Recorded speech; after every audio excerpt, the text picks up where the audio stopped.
د قرغې دغه بند په کابل کې د میلو کولو یو له عمده ځایونو دی.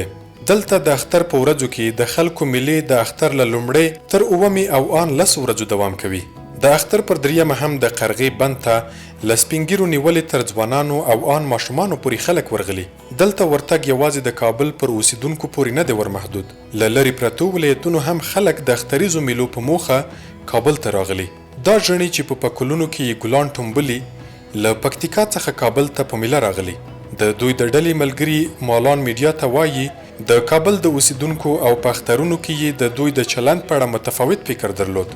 خو په سګنی کوچني اختر کې چې کابل او په ځانګړي توګه د قرغې بند ته په سیل راغلي د کابل د اوسیدونکو له خواږو نه مړیږي. قرغې ډیم ته دلته سیلګرۍ دپاره راغلي. دلته موږ ته خلک وایي چې دلته ډېر ښه موسم دی، چکر صحیح دی. د دې دپاره موږ راغلي 10 نفره څه راغلي پکتیکا نه او ماشاءالله ډېر ښایسته موسم دی، ډېر صحیح چکر ولګو او ډېر موږ خوشحاله شولو چې دغه ځای ته راغلي. موږ داسې خاص په کابل ته پسې راغلي چې موږ کابل وګوري چې کابل څرنګه خلک دي، څرنګه سیلګرۍ وطن دی. ماشاءالله ډېر ښکلی خلک دی، ډېر ښکلی موسم یې دی.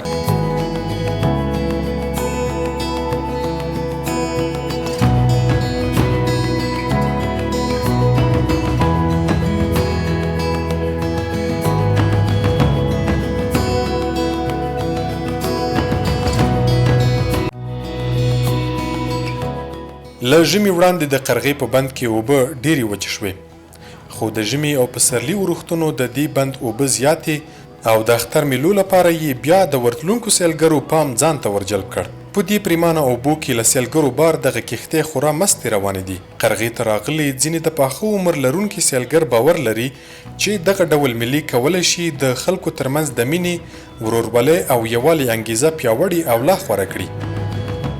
باید ووځي تفریح وکړي، باید ووځي له خلکو سره راشه او درشه وکړي، باید له خلکو سره ناست او ولاړه وکړي.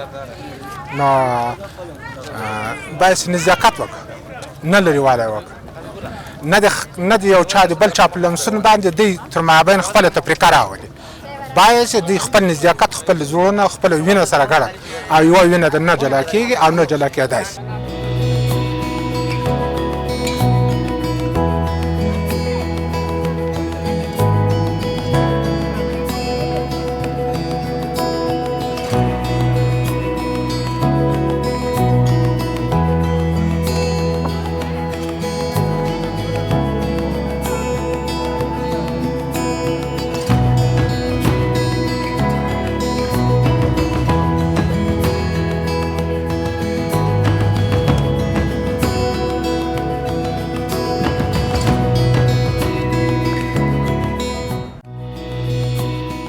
دا ځوان د اختر په تیرو 2 ورځو کې له میلمنو سره په کور کې بوخت و، خو نن یې فرصت موندلی او قرغې ته د خپلو 2 نورو ورونو سره یو ځای راغلی. نوموړی وایي چې قرغه د پریمانه اوبو او پاکې هوا په لرلو سره د ساتیرۍ او اختریزو میلو لپاره مناسب ځای دی. دا ورځ چې په کور کې وم ځکه یو بل طرف ته ګرتګ و، خپل خپلوانو ته هغو ته ورغلم او نن دریمه ورځ چې قرغې ته چکر په خاطر راغلی یم او څو ملګري نور ورسره دي. نو چې یو چکر تفریحي وکړو، چکر مو وخو په پارک ته لاړو، دغسې کشتو کې سپاره شو، چکر مو واخه. په کوچني اختر کې له 2 ورځو راهیسې په متواتره توګه سیلځایونو او په ځانګړې توګه قرغې ته د خلکو پریمانه ورتګ کاروباریان خوښ کړي او له مالان میډیا سره په خبرو کې څرګندوي چې په دې ورځو کې یې ښه ګټه وټه کړې ده. دوی دا غوښتنه هم کوي چې د کاروبار د لا غوړېدا لپاره دې کورنیو ته هم اجازه ورکړل شي څو په سیلځایونو کې میلې وکړي. سابق زیاد فامیل می آمد اینجا، زیاد فامیلا می آمد، آل فامیلا بند است، بند قرغه مکمل مردانه است دیگه. کار هست که یک نصف سابقه وری است، یک 50% کار است. ولی به خاطر رونق کاربار ما باید فامیلا اجازه داده شود، فامیلا اجازه داده شود به خاطر که فامیلا جایشان پیش ما جداگانه است، راهایشان جداگانه است. فامیلا را اجازه بده کاربار ما خوبتر میشه.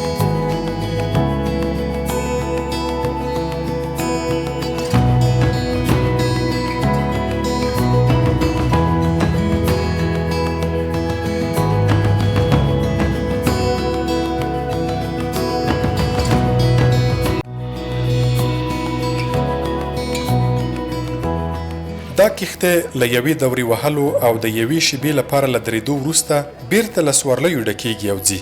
چلوونکي که څه هم ستړیا احساسوي خو وایي همدا یې د مزدورۍ وخت دی او اړ دي چې د کښتۍ سټیرینګ کلک په لاسونو کې ونیسي.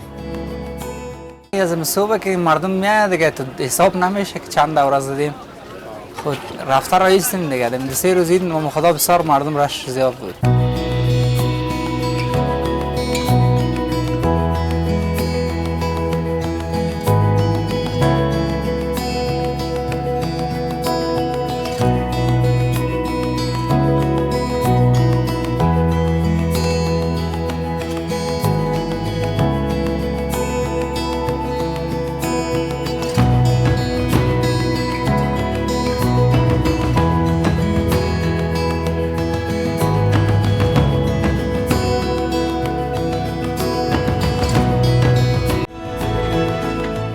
له اوبو راپورته دا کس د هوټل مالک دی او پر دې بوخت دی چې مشتریانو ته خواړه او یخ توکي ورسوي. دی وایي که څه هم کاروبار یې ډېر خوند نه لري خو د اختر په دې ورځو کې له ګټې راضي دی. مردم مفلس است، یک پیسه نیست، پیش کس میخورد و خوراک کس نمیکنه، چیز خرید فروش چیز کس نمیکنه اینجا. پیش یک پار سال کم بود، دیگه سال از این که زیادتر می بود. یعنی یک پار سال خشکسالی بود که او کم بود. اگر نه پیش 50 سال از این زیادتر بود.